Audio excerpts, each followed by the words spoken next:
Okay, we're actually sketching dito sa may sa likod ng Ligarda Road. Actually, we're in front near Cholos Gastro Park. Ayan. Ito yun. Ayun.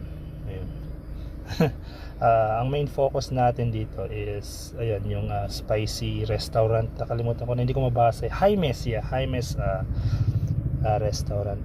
It's about to rain. And so tapusin lang natin kung anong pwedeng matapos natin dito, then we'll try to color this one. Problema ko parang uulan so I hope it's not gonna rain. Yan, this one, itong part na to, dito yung Ligarda Road.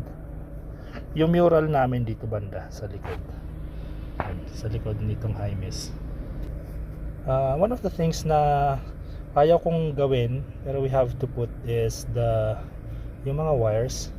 Ito yung mga cable wires, mga electrical wires. Ito no, mga nakasabit na. Actually ayaw ko siyang ilagay, pero maglagay na lang tayo ng kahit konti. Ayan, may mga konting electrical wires here dangling from the lamppost. Ito lamppost ito. Ayan, tapos meron din dito. Ayan.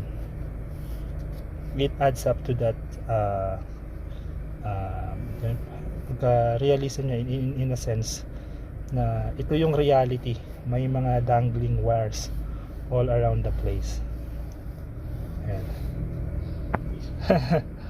Okay, so we'll color this one kung may time pa tayo. Ayan. Still waiting.